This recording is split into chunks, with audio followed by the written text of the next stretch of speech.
আসসালামু আলাইকুম সবাইকে, গুড মর্নিং। আশা করি সবাই ভালো আছেন। অফিসের উদ্দেশ্যে রওনা হলাম।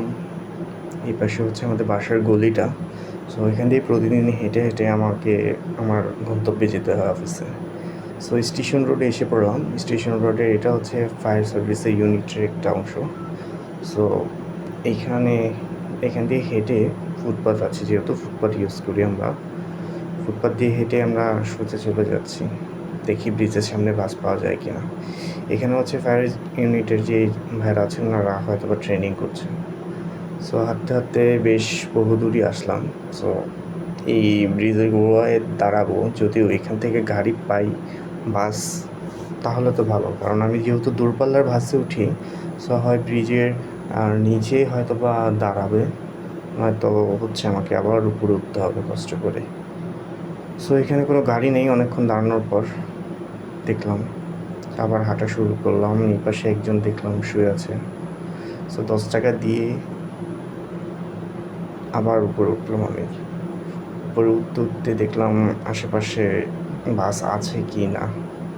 যদি না থাকে তাহলে আবার উপরে উঠতে হবে, আবার সেই কত দূর হেঁটে যেতে হবে।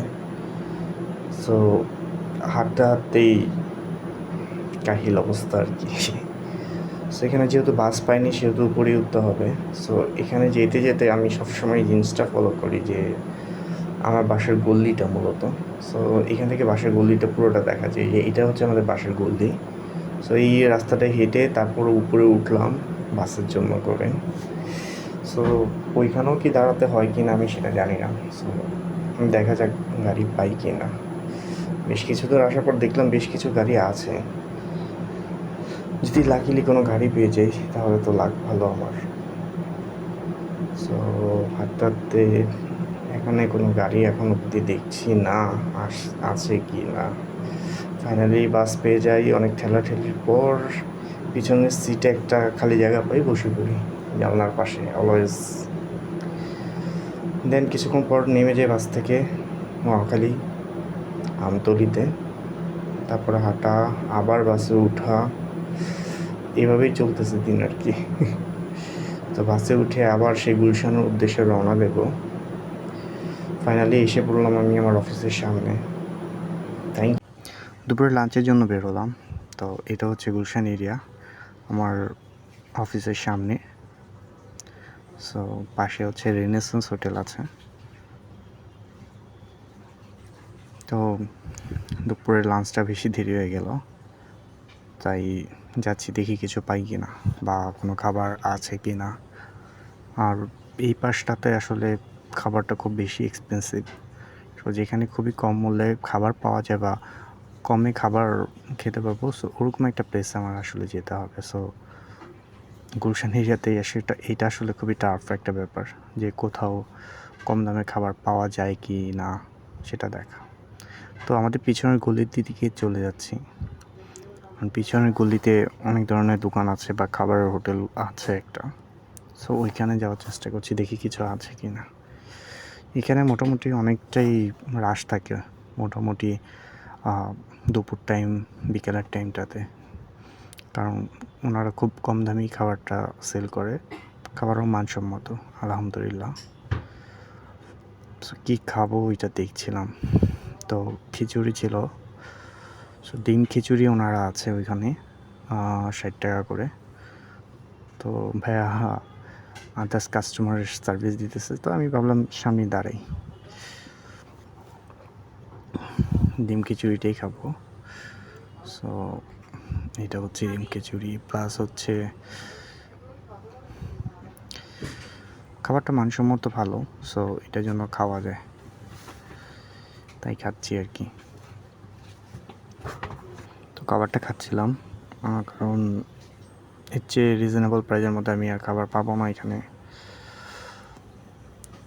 আর খাবারের মান যেহেতু ভালো, আর খাবারটা টেস্টিও আছে, সো এফেক্ট পড়ে না ওরকম। আর যখন খাবার না নিয়ে আসি তখন অবশ্যই বাসায় বাইরের খাবারটা খাই, ওনার দোকান থেকেই খাই বেশিরভাগ টাইমটা, যখন খাবার না নিয়ে আসি বা সকালবেলা নাস্তা না খেয়ে আসি বাসা থেকে।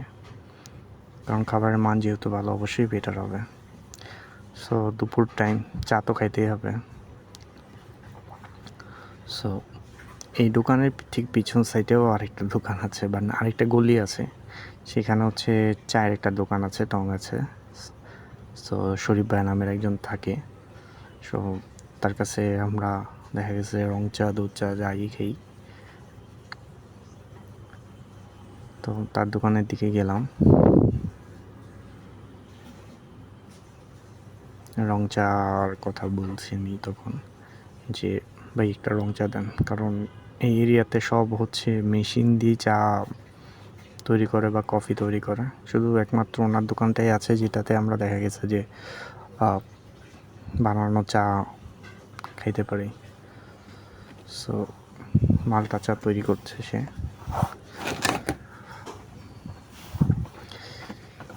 আমাদের জিজ্ঞেস করতেছিল যদিও ভিডিও করতেছেন কিনা, বলছি না ভাই, কারণ তখন শরম পাইতে হয়তো বা।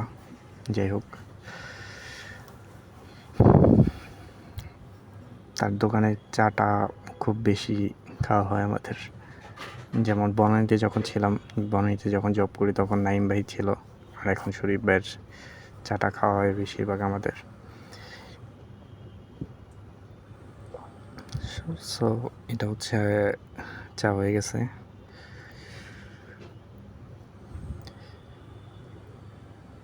ডান।